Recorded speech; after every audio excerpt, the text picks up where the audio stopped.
اللہ کے نبی کی زندگی ہمارے لیے نمونہ ہے ہر میدان کے اندر۔ وہ تجارت کا میدان ہے، وہ جو ہے وہ معاشرے کا میدان ہے، وہ جو ہے وہ ہمارا سیاسی میدان ہے۔ کسی بھی میدان میں دیکھیں تو نبی علیہ الصلوۃ والسلام کی زندگی ہمارے لیے کامل نمونہ ہے، اس میں ہمارے لیے مکمل رہنمائی موجود ہے۔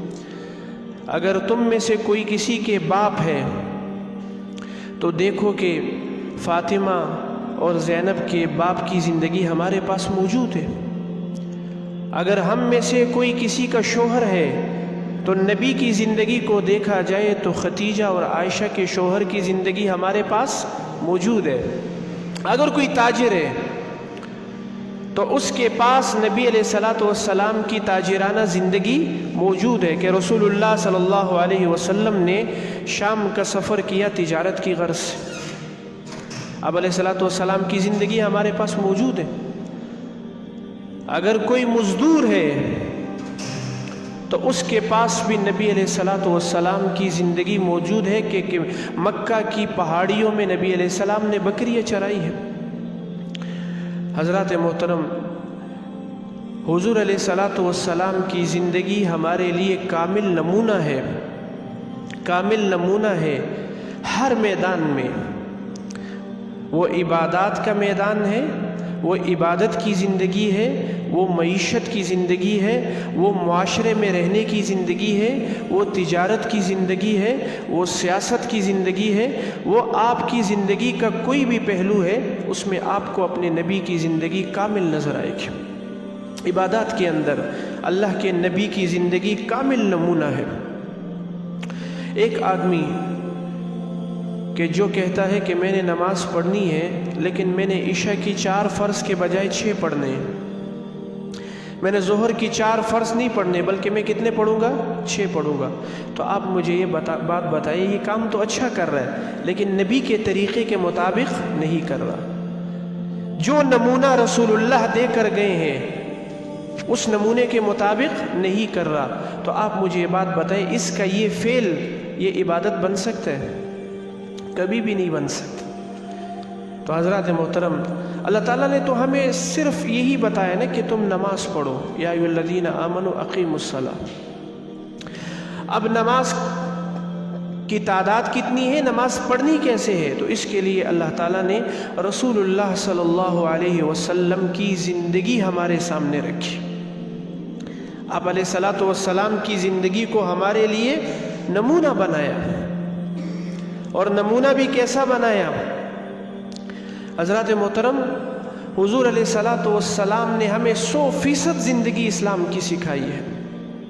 اس میں کوئی پہلو ایسا نہیں چھوڑا کہ جس میں ہمیں جو ہے وہ رہنمائی نہ ملی ہو۔ اس لیے حدیث میں رسول اللہ صلی اللہ علیہ وسلم نے ارشاد فرمایا کہ تم میں سے اس وقت تک کوئی کامل مومن ہونے کا دعویٰ نہ کرے جب تک اس کی خواہشات اس دین کے تابع نہ ہو جائے جو میں لے کے آیا ہوں۔ جب تک ہماری خواہش رسول اللہ کے دین کے تابع نہیں ہو جاتی ہم کامل مومن ہونے کا دعویٰ نہیں کر سکتے۔ تو یہ ہے تعلیمات نبوی، یہ ہے کامل نمونہ کہ اللہ تعالیٰ نے ارشاد فرمایا تمہارے لیے نبی کی زندگی میں کامل نمونہ موجود ہے۔ تو جس امت کے پاس نبی کی زندگی کامل ہو وہ غیروں کے طریقے اختیار کرے، یہ اسلام کے خلاف ہے، یہ نبی کی کو تکلیف دینے والی بات ہے۔ کہ جو کہے کہ میں فلاں قوم کی تہذیب اپناؤں گا تو مجھے ترقی ملے گی، حضرات محترم ترقی نہیں مل سکتی۔ ترقی کے لیے نبی کا دامن پکڑنا پڑے گا۔ ترقی کے لیے اگر چاہتے ہو تو نبی کی زندگی کو رول ماڈل بنانا پڑے گا۔ ہمارے پاس آئیڈیل صرف حضرت محمد صلی اللہ علیہ وسلم کی زندگی ہے۔ تجارت کے اندر نبی کی زندگی کامل نمونہ ہے۔ حضرات محترم 8 صحابہ کرام، زیادہ نہیں، صرف 8 صحابہ کرام چین گئے تھے۔ جب وہاں پر تجارت کی غرض سے گئے اور مارکیٹ کے اندر تجارت شروع کی تو چونکہ ان کی تجارت عدل پر اور اسی طرح انصاف پر اور اسی طرح دیانتداری پر مبنی تھی، تو جو لوگ جو ہے وہ جھوٹ اور خیانت کرتے تھے ان کی مارکیٹ ویلیو گر گئی۔ اب وہ چیخنے چلانے شروع ہو گئے کہ ایسے 8 افراد آئے ہیں جنہوں نے ہماری تجارت کو تباہ کر دیا۔ اب بادشاہ کے پاس گئے، بادشاہ نے ان کو بلایا، کہا کیا کر رہے ہو؟ کہا کہ ہم تو صحیح کر رہے ہیں لیکن نظام تمہارا پہلے سے خراب تھا، ہم نے تجارت کی ہے صحیح انداز میں۔ بادشاہ نے دھمکی دی کہ اب تم یہاں سے نکل جاؤ، میں تمہیں جو ہے نا، ہم صحابہ کو کہا کہ ہم تمہیں جیل میں ڈال دیں گے۔ اب مجھے یہ بات بتائیں، رسول اللہ کے صحابہ جیل سے ڈرنے والے تھے؟ ساری عوام جتنے بھی لوگ تھے وہ سارے صحابہ کے ساتھ کھڑے ہو گئے۔ 8 صحابہ کی تاجرانہ زندگی کو دیکھ کر آج چین میں 1 کروڑ سے اوپر مسلمان ہیں، ان کی تاجرانہ زندگی سے متاثر ہو۔ تو اس لیے حضرات محترم، ہمارے پاس نبی علیہ الصلوۃ والسلام کی زندگی کامل طریقے سے موجود ہے۔ ہم میں اور صحابہ میں فرق ہی یہی ہے کہ صحابہ نبی علیہ السلام کی سنت کو سنت سمجھ کر اس پر عمل کرتے تھے، اور ہم کیا کہتے ہیں؟ وہی سنت ہی تو ہے نا، ہم سنت سمجھ کر چھوڑ دیتے ہیں۔ فرق صرف اس چیز کا ہے۔ اس لیے اللہ تعالیٰ نے ارشاد فرمایا، قل ان کنتم تحبون اللہ فاتبعونی یحببکم اللہ، کہ میرے نبی جی ان کو کہہ دو، ان مسلمانوں کو، ایمان والوں کو کہہ دو، اگر تم کہتے ہو نا کہ ہم نبی کے اتباع کرنا چاہتے ہیں، ہم نبی کے محبت کے شیدائی ہیں، ہم نبی سے محبت کرتے ہیں، تو تم اللہ کی محبت کا اگر دعویٰ کرتے ہو تو تمہیں نبی کی اتباع کرنی پڑے گی، اور وہ بھی کامل، آدھا تیتر آدھا بٹیر نہیں بننا، کامل اتباع کرنی پڑے گی، پھر جا کے تم یہ دعویٰ کرو کہ میں نبی سے محبت کرتا ہوں۔ تو حضرات محترم، جہاں عبادت اور محبت جمع ہوتی ہے وہاں سے تیسری چیز نکلتی ہے جسے اتباع کہا جاتا ہے۔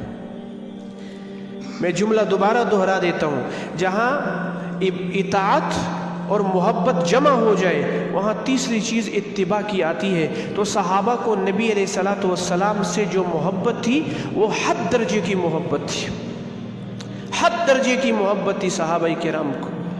تو حضرات محترم، فرق صرف یہ ہے کہ صحابہ کرام نے نبی علیہ السلام کی ایک ایک سنت کو سینے سے لگایا اور وہ پوری دنیا پر غالب ہو گئے۔